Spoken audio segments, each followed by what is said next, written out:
Vamos lá, a gente só tem mais essa semana de aula, né?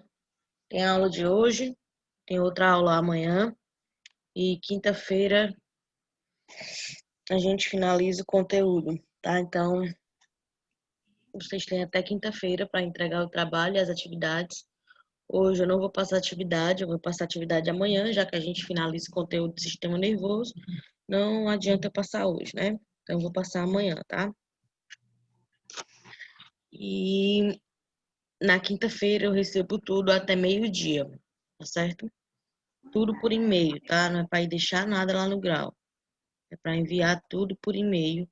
Eu corrijo ainda na quinta-feira, que aí provavelmente no começo da semana que vem ele já tem colocado a nota de vocês no, no portal, tá certo? Vamos começar aqui com o sistema nervoso. A gente até já viu uma partezinha na aula passada, mas eu achei por bem voltar para o começo, até porque ficou meio solto, né? Já que a gente estava finalizando outro sistema, tá? Então vamos lá. Como eu falei para vocês na aula passada, o sistema nervoso ele é o principal sistema que a gente tem no nosso organismo, né? Já que ele vai controlar e coordenar a maioria das funções que a gente tem no nosso corpo. Ele vai captar informações, ele vai receber estímulos de todo o nosso corpo, né? Ele vai receber estímulos de calor, estímulos de frio, de tato, né? A visão, a audição, a questão da fala, o próprio paladar, tudo isso vai ser controlado por causa do nosso sistema nervoso, né?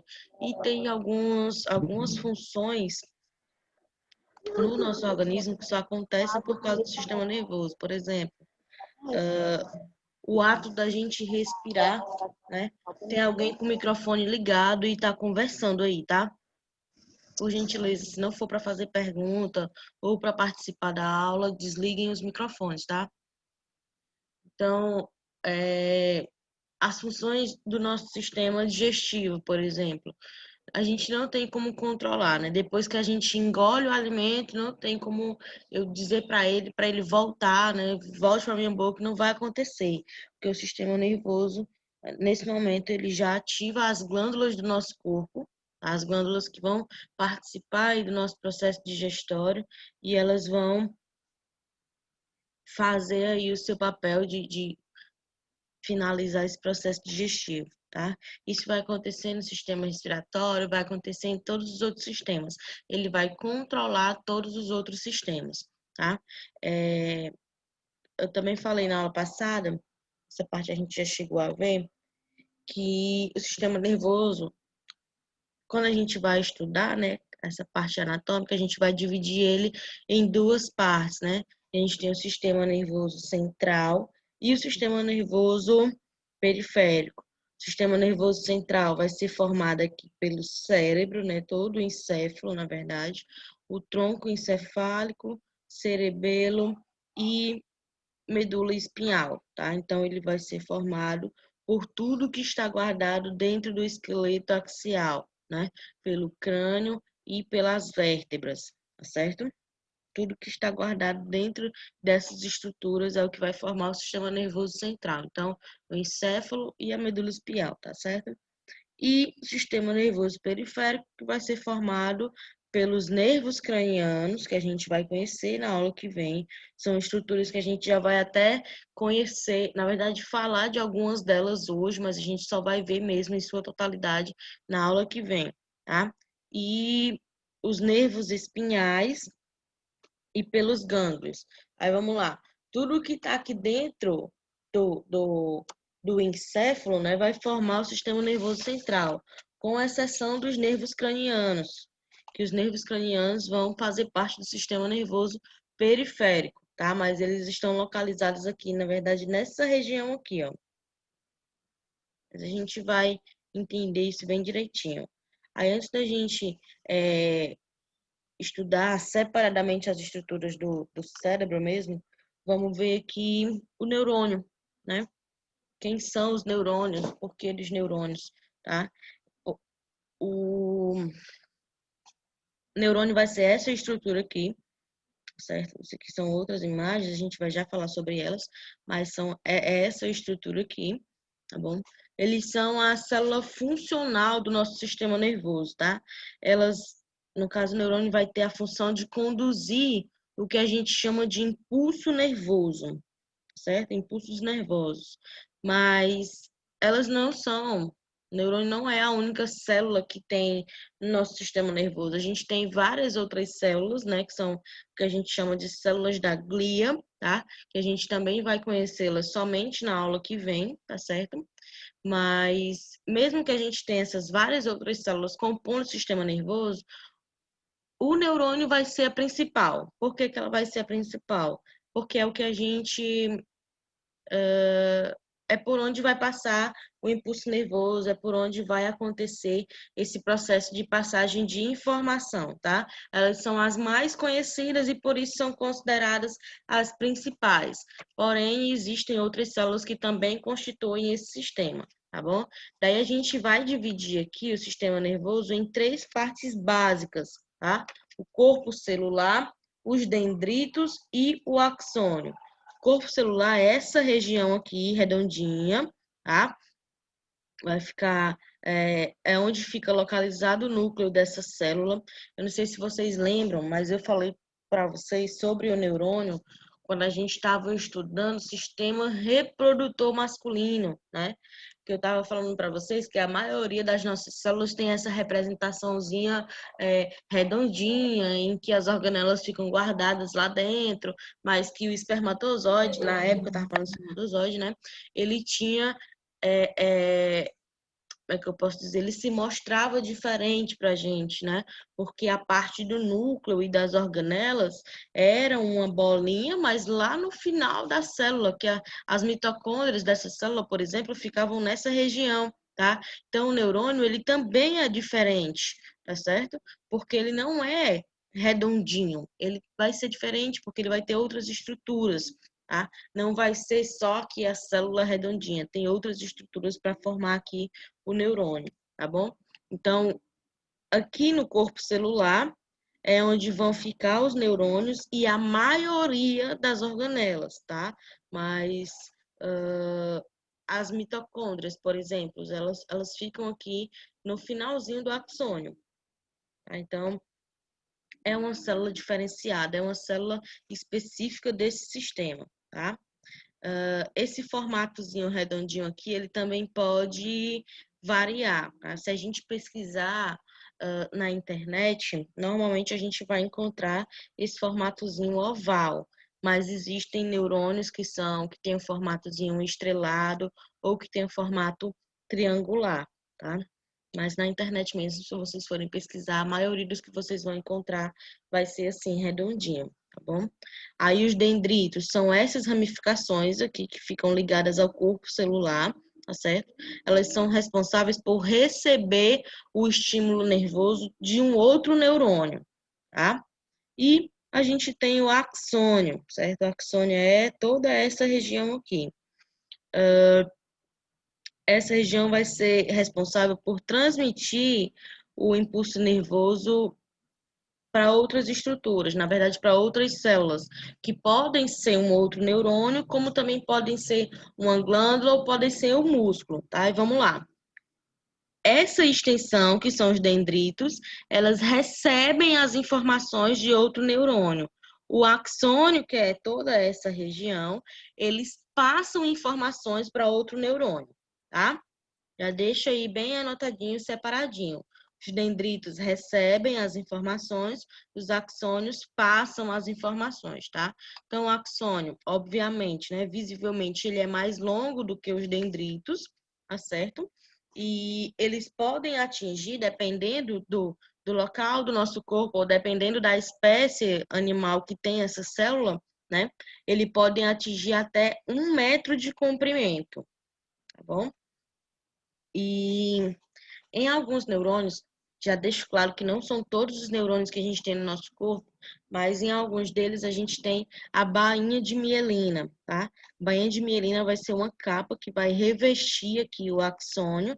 Ela é produzida pelas células da glia, tá? Mais especificamente Já anota esses nomes que são nomenclaturas que a gente vai utilizar, vai ver na aula que vem, tá?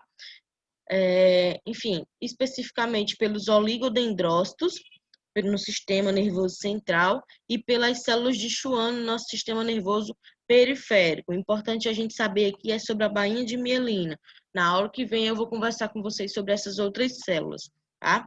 Esse espaço que é formado aqui entre uma bainha e outra, né, a gente vai chamar de nódulos de Ranvier ou nodos de Ranvier. Vai depender muito da literatura que vocês vão estar estudando, tá? A função da bainha de mielina, no caso, é aumentar a velocidade da passagem do impulso nervoso, certo? Quando a gente observa aqui, ó, a gente tem 2 neurônios em que o impulso, eles recebem um impulso ao mesmo tempo, né? Só que o que tem a bainha de mielina passa esse impulso de forma muito mais rápida do que o outro, ó, tá? Então, é basicamente isso. Ele vai passar, né? No caso, o impulso nervoso, ele vai passar, vai chegar aqui até o final do nosso axônio e ele vai encontrar uma passagem, certo? Uma fenda, literalmente isso, uma fenda, né, entre o final desse axônio e a outra célula, tá? Essa fenda a gente vai chamar de fenda sináptica, que é onde vai acontecer a sinapse, tá bom? O que é a sinapse? É quando são lançados neurotransmissores, esses neurotransmissores, eles carregam as informações, né, do nosso corpo de uma célula para outra, de um neurônio para outro, tá? Ou, como eu falei, né, também pode ser para uma glândula, ou pode ser também para um músculo, tá bom? Então, vamos lá. Esse neurônio que vai passar a informação, eu vou chamar ele de célula pré-sináptica, tá bom? E o neurônio que está recebendo a informação, eu vou chamar de célula pós-sináptica, tá certo? E esse espaço que fica entre as duas células, eu vou chamar de fenda sináptica, tá bom? É onde vai acontecer a sinapse, é onde vai acontecer aqui a passagem da informação, tá certo? Daí a gente pode classificar os neurônios de acordo com a quantidade de prolongamentos que eles têm, tá? E daí a gente vai ter aqui 3 tipos de neurônio, né? A gente vai ter os neurônios pseudo-unipolar, que são, eles têm um único prolongamento, né? Que se divide em 2, tá? Aí nós temos também o neurônio bipolar, né? Que ele vai ter um dendrito e um único axônio, só que eles são mais extensos. A gente já pode ver que o dendrito é bem mais extenso, né? Já é bem parecido aqui com o próprio axônio, tá bom? E a gente tem um neurônio multipolar, que ele vai ter 2 prolongamentos, tá? E, na verdade, é o que a gente tem, é o neurônio principal, é o neurônio mais conhecido, né? Que é justamente esse que a gente está vendo aqui, tá bom? Daí a gente ainda tem mais uma classificação relacionada aos neurônios, que é a classificação referente à função dos neurônios, tá? A gente tem os neurônios sensoriais, que recebem esse nome justamente porque eles captam estímulos sensitivos, tá? Mas a gente também pode chamar esses neurônios de neurônios eferentes, tá? São neurônios que captam estímulos externos, tá? Eles levam estímulos do corpo para o sistema nervoso central, tá bom? Daí a gente ainda tem o neurônio que a gente vai chamar de interneurônios, porque ele vai fazer a comunicação entre um neurônio e outro. Por exemplo, a gente tem aqui esse neurônio, tá? Vai ter outro bem aqui e vai ter outro bem aqui. Esse neurônio do meio, a gente vai chamar ele de interneurônio, porque ele vai fazer a comunicação entre um neurônio e outro, até essa informação chegar no sistema nervoso central ou no sistema nervoso periférico, tá certo? Por último, a gente tem o neurônio aferente ou neurônios motores, tá? Eles vão levar as informações do nosso sistema nervoso central para o nosso organismo, tá? Vamos entender aqui como é que isso vai funcionar. Como eu falei, a gente tem um tipo de neurônio, que é o neurônio aferente ou sensorial, né? Que recebe um estímulo de fora, recebe um estímulo do organismo para o sistema nervoso central. Então, imagina que tu tá aí na cozinha, né? Tá cozinhando e você toca na panela quente, né? Então, as terminações nervosas da tua pele vão captar esse calor e vão levar essa informação até a nossa medula espinhal, tá? Essa informação não precisa ir até o cérebro para você entender que aquilo está quente, tá? Você vai até um local mais próximo, que é a medula espinhal, tá bom? Então, a medula espinhal capta esse sinal que você está segurando alguma coisa quente e no mesmo momento ela já envia, você já tem o reflexo de soltar a panela ou de puxar a mão, de tirar a mão desse local, dessa superfície quente, tá?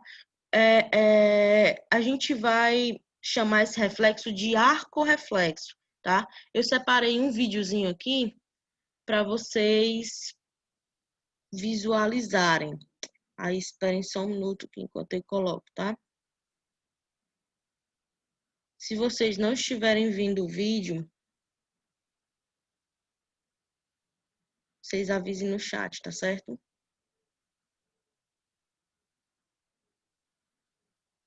Oh, hoje.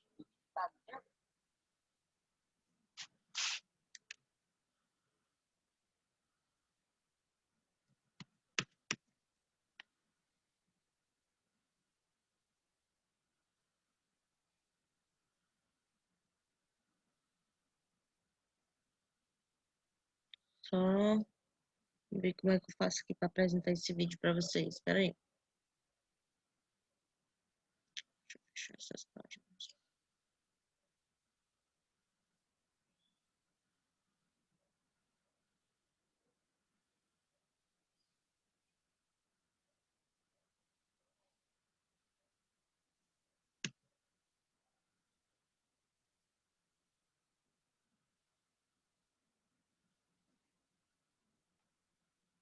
Espera aí, galera. Só ver como é que eu faço me apresentar esse vídeo para vocês, que não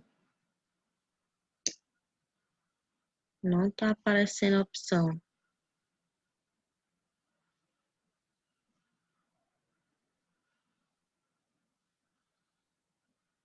Deixa eu mudar de tela.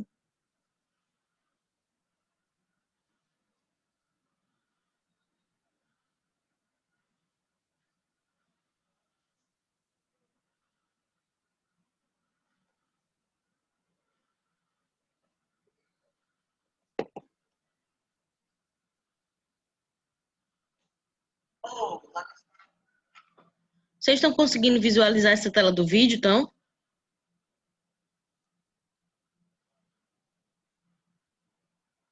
Não estou conseguindo ouvir o chat, tá? Então, por gentileza, alguém liga o microfone aí e me diga se está conseguindo ver a tela do vídeo.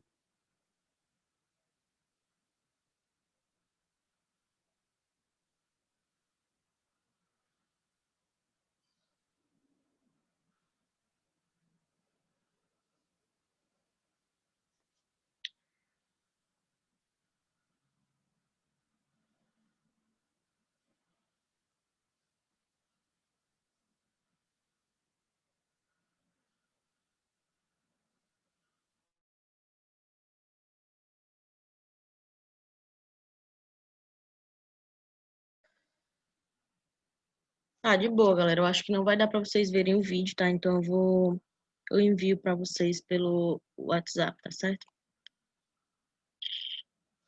Vamos continuar aqui, então.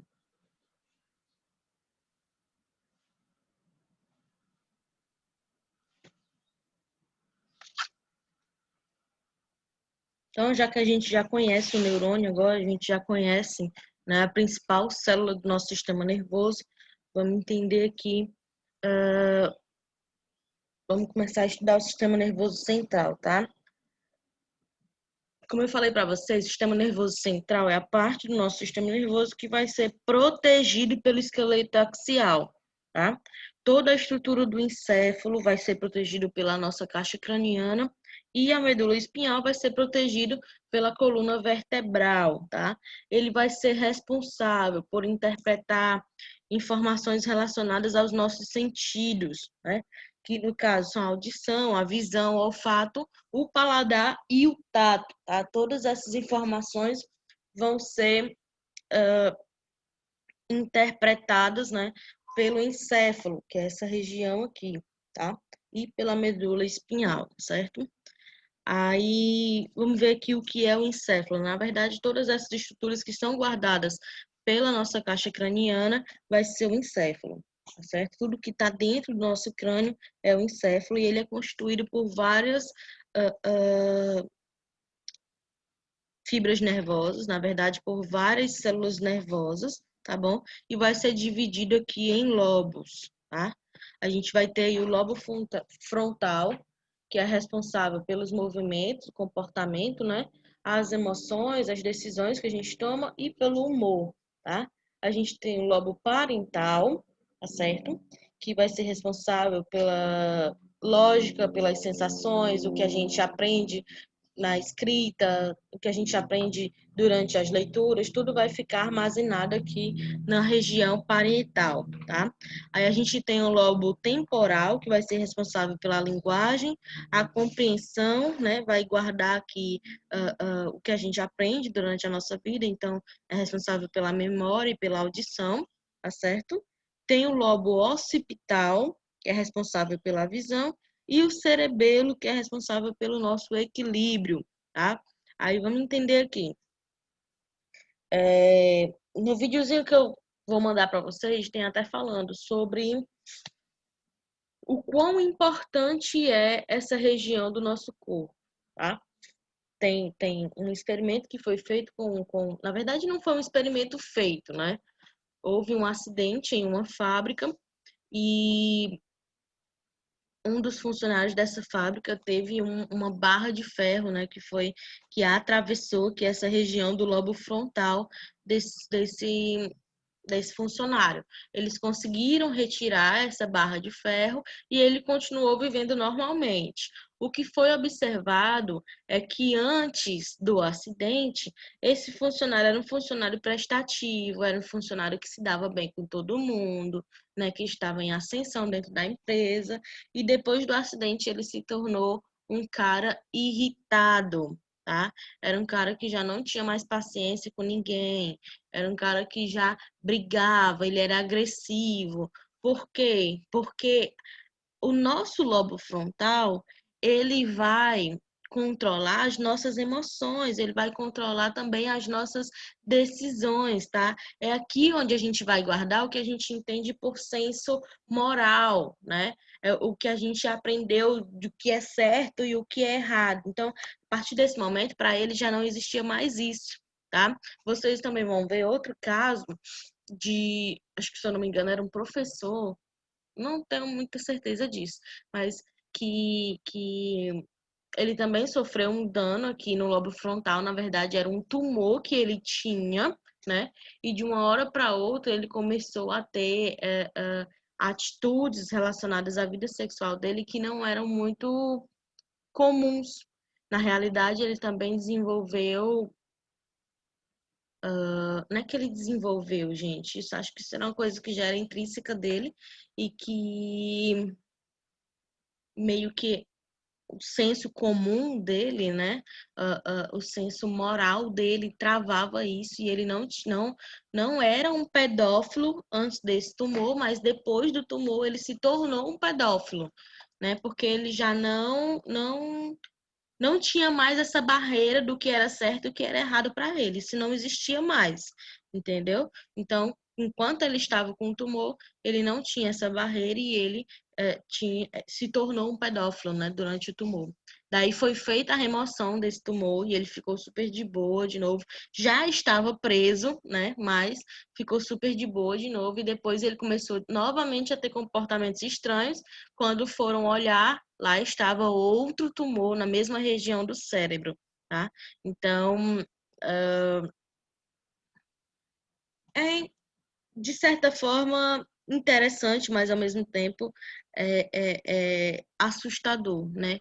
que se tenha alguma lesão aqui na região do encéfalo. Mas deixa eu dizer uma coisa para vocês. A gente consegue viver sem o lobo frontal. Já fica pensando nisso, né? Que a gente consegue viver sem um lobo frontal.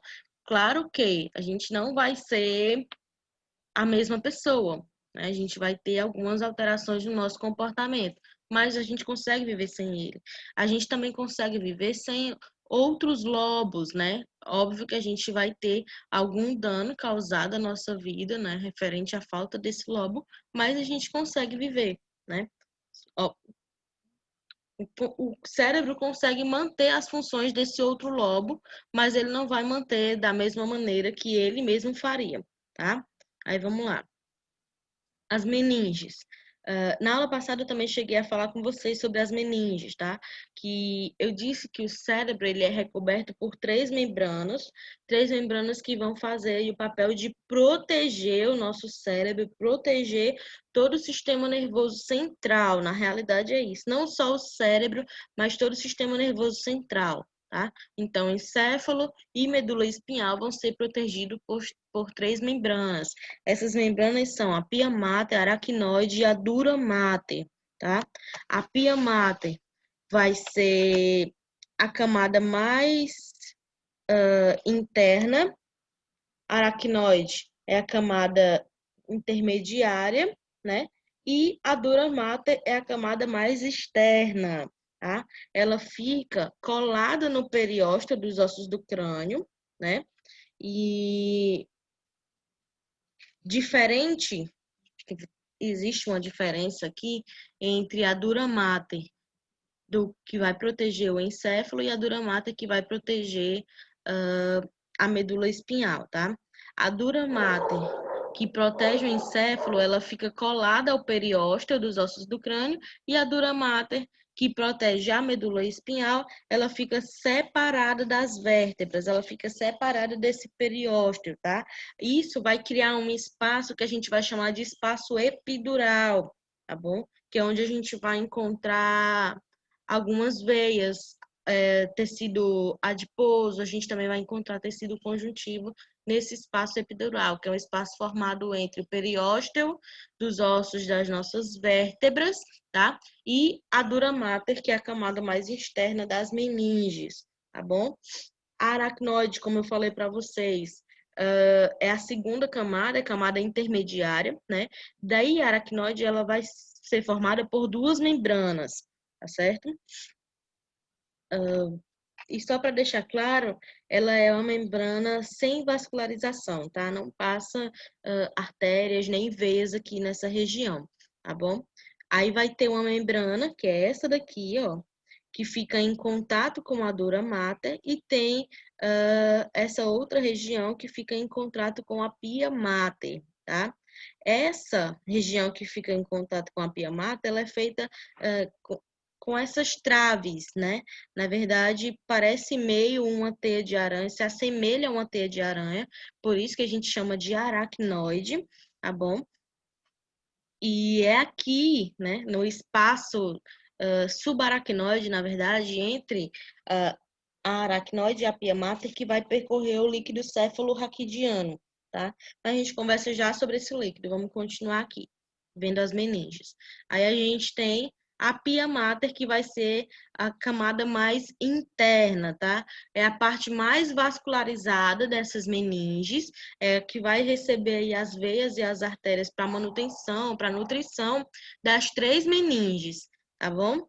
E ela vai ficar aderida ao cérebro, mas não fica em contato com as células nervosas, tá? Essa membrana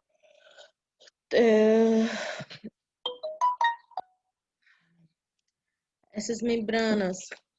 Peraí, gente, só um momento. Deixa eu colocar aqui o celular no silencioso que eu não tinha. Elas vão proteger todo o sistema nervoso central, tá?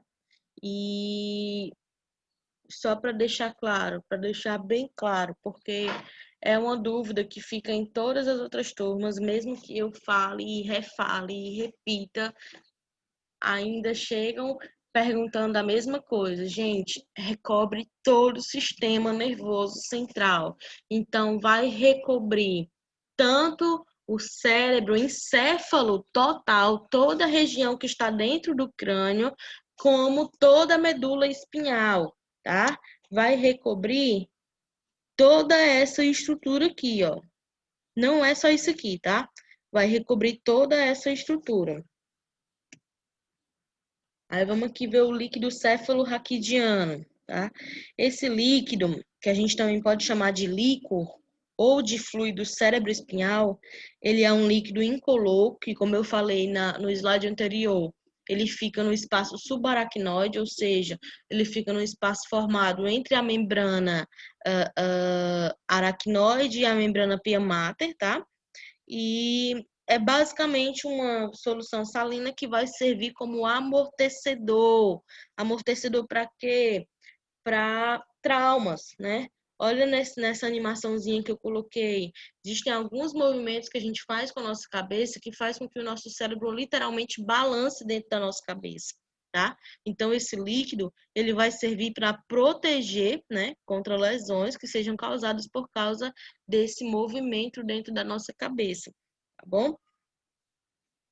Outra coisa, além de servir de amortecedor, né, ele também vai fornecer os nutrientes para nossas células nervosas, tá? E também vai remover os nossos resíduos metabólicos, tá?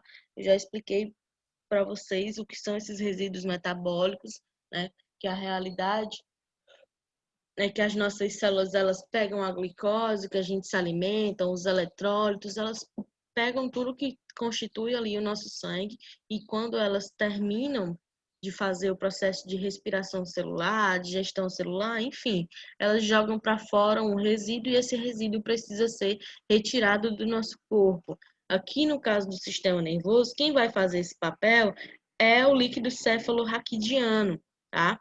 É ele que vai levar esses nutrientes e é ele que vai retirar esse resíduo metabólico, tá bom?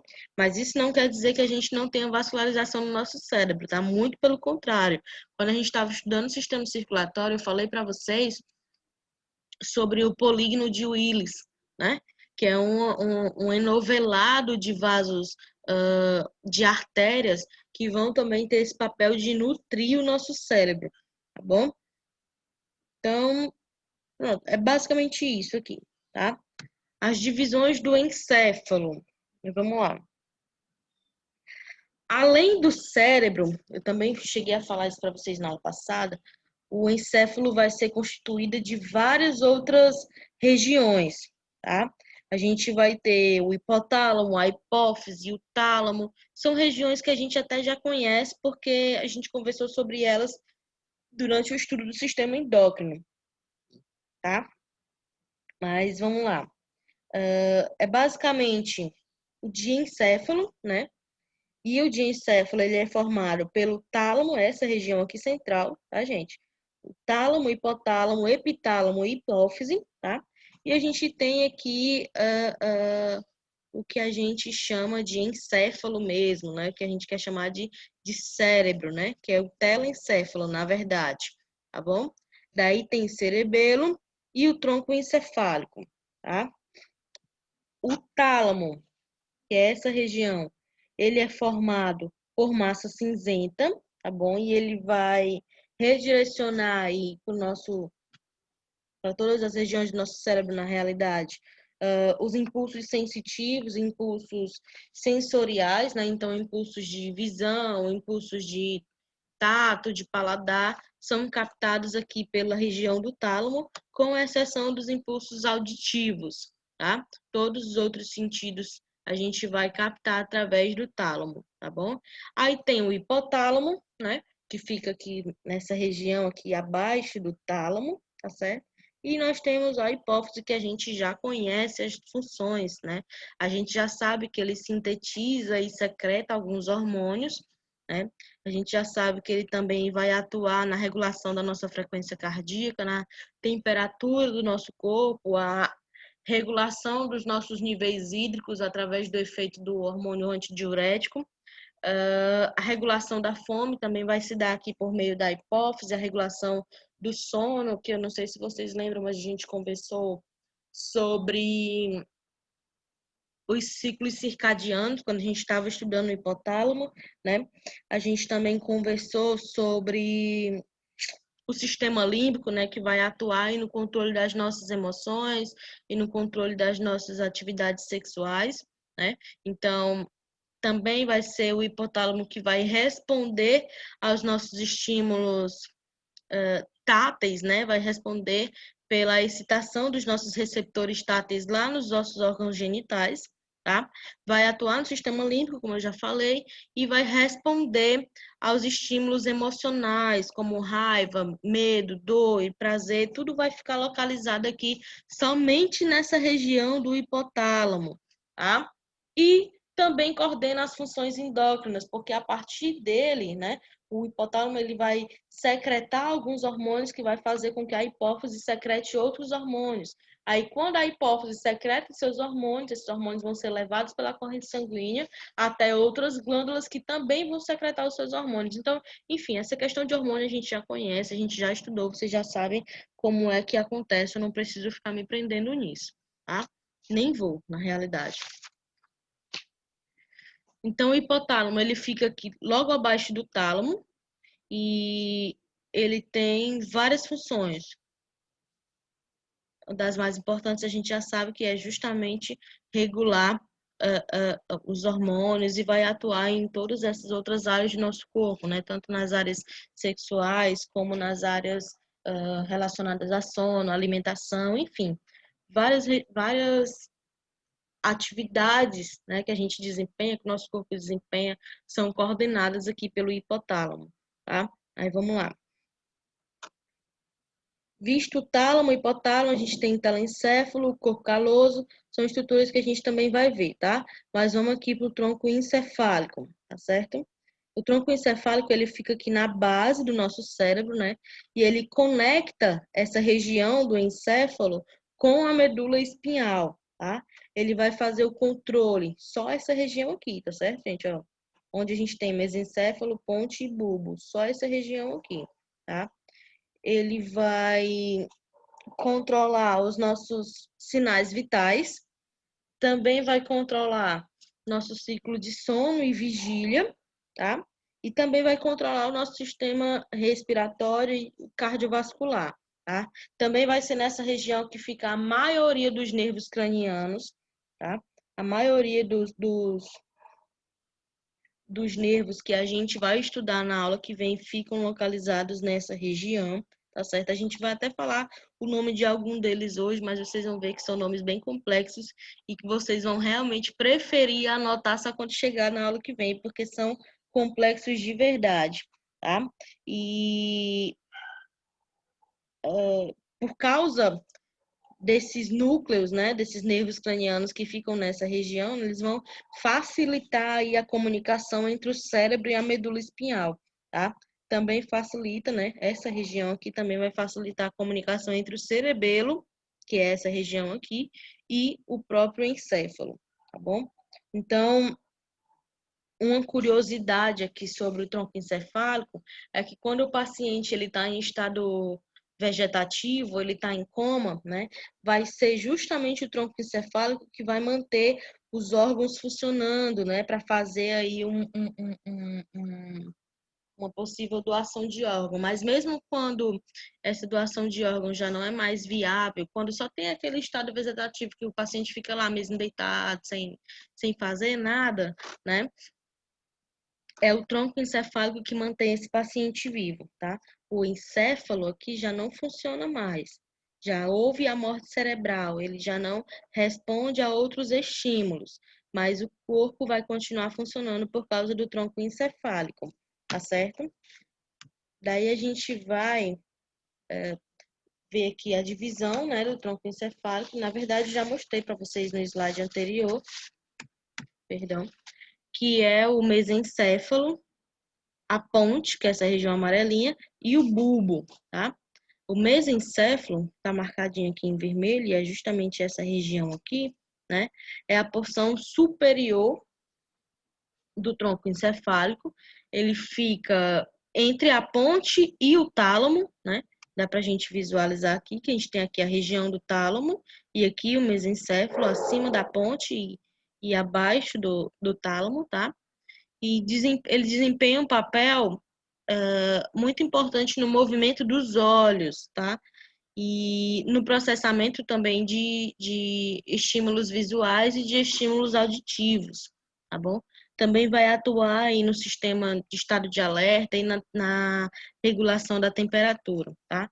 Daqui, dessa região, vão se ramificar alguns nervos cranianos, na verdade, dois nervos cranianos. O nervo oculomotor, né, justamente, que vai atuar no movimento dos olhos, então, o nome do nervo é oculomotor, e o nervo troclear, tá? Se vocês não quiserem anotar o nome desses nervos agora, não precisam, que na aula que vem eu vou colocar os nomes bem direitinhos aqui, mas eles estão escritos aqui, ó. Nervo troclear, nervo troclear é esse daqui, tá? Que vai ter outro aqui desse lado, são impares, tá certo? E nervo oculomotor, que também são impares, tá? Todos os nervos cranianos, na realidade, vão estar em pares. A gente vai ter 12 pares e a gente vai ver todos eles na aula que vem, tá certo? A ponte é essa região aqui que tá em azul, tá? Tem aqui em vermelhinho. Fica abaixo do mesencéfalo e fica acima do bulbo, tá certo? E tem algumas literaturas que a gente não vai encontrar o nome ponte, mas a gente vai encontrar o nome protuberância, tá? As funções aqui da ponte são bem variadas, mas vão envolver basicamente boa parte do tronco encefálico, na realidade, vão ter funções muito parecidas, né? Então, aqui a ponte vai envolver também, né, o sono, tá certo? A respiração, a deglutição, a audição, controle da bexiga, uma parte do equilíbrio, né, já que essa região está ligada aqui ao cerebelo, tá? E a gustação, que é o gosto do alimento, tá bom? Também vai desempenhar algumas funções motoras, mas não é assim tão ligado nas funções motoras, não, tá bom? E nessa região a gente também vai encontrar alguns pares de nervos. Deixa eu ver se eu coloquei aqui, não. Coloquei não. Mas na aula que vem eu mostro para vocês, tá? Mas vai ter o nervo trigêmeo, o nervo abducente, nervo facial e o nervo vestíbulo coclear, tá? Presta atenção, trigêmeo, abducente, facial e vestíbulo coclear, tá? São nervos que a gente vai ver na aula que vem, fiquem tranquilos. Ah, não sei escrever isso, tá bom, de boa. Na aula que vem eu mostro isso para vocês bem direitinho, tá? E por último a gente tem o bulbo, né? Para formar aqui o nosso tronco encefálico, a última parte vai ser o bulbo. A gente também vai encontrar em algumas literaturas, ao invés de bulbo, a gente vai encontrar medula oblonga, tá? Que, na verdade, é um nome bem mais conhecido, né? Tem muitos professores que não chamam de bulbo, chamam de medula oblonga, tá? É a porção inferior aqui do tronco encefálico, né? A continuação do mesencéfalo e da ponte, tá bom? E abaixo dele a gente já vai ter a medula espinhal, tá certo? E também vai ter aqui alguns nervos cranianos que vão se ramificar dessa região do bulbo, tá? Que vai ser aí o hipoglosso, o glossofaríngeo e o nervo vago, tá? São esses nervos cranianos que vão fazer o papel de levar as informações, na verdade, de controlar aqui informações da nossa face, na realidade é isso. Quando a gente for ver na aula que vem, a gente vai ver que a maioria desses nervos, né, são receptores olfativos, ou são receptores que vão controlar a musculatura da nossa língua, são receptores que vão captar os nossos estímulos visuais, tá? Então, a gente vai ver que esses nervos, esses 12 pares de nervos cranianos, eles vão atuar aqui na nossa face, principalmente, tá certo? E a gente vai ver isso bem direitinho na aula que vem, quem vai para onde, quem faz o quê, tá? Por fim, a gente tem o cerebelo, que é essa região que fica atrás do nosso cérebro, tá? É a última parte do encéfalo e recebe esse nome de cerebelo, né? Porque na verdade, é uma palavra que vem do latim, significa pequeno cérebro. Ele parece, na realidade, visualmente um outro cérebro, né? Ele fica aqui entre o encéfalo e o tronco encefálico, tá? E ele se conecta também ao tálamo, que é aquela região aqui no meio do cérebro que nós vimos, e também se conecta à medula espinhal, tá? Através de várias fibras nervosas. Ele vai ter a função de fazer a manutenção do equilíbrio, a postura do nosso corpo também vai ser controlada pelo cerebelo, tá? Tem algumas funções em relação ao tônus muscular, já que ele controla aí alguns movimentos, e é responsável pela nossa aprendizagem motora, tá? Então, se você aprendeu a andar de bicicleta em algum momento da sua vida, essa memória ficou guardada aqui dentro do teu cerebelo, tá? Se você aprendeu, sei lá, pular numa cama elástica, fazer qualquer movimento desse tipo, a memória vai ficar guardada aqui. Tem aquela história de que quem aprende a andar de bicicleta nunca esquece. É verdade, porque essa memória vai ficar armazenada aqui dentro do teu cerebelo, tá certo? Galera, então, por hoje é só. Amanhã a gente continua com esse conteúdo, a gente vai ver todos os nervos cranianos e qualquer outra estrutura que falta. A gente também vai ver as células da glia, né, que eu fiquei de mostrar amanhã. E a gente finaliza tudo na quinta-feira, tá? Até a próxima.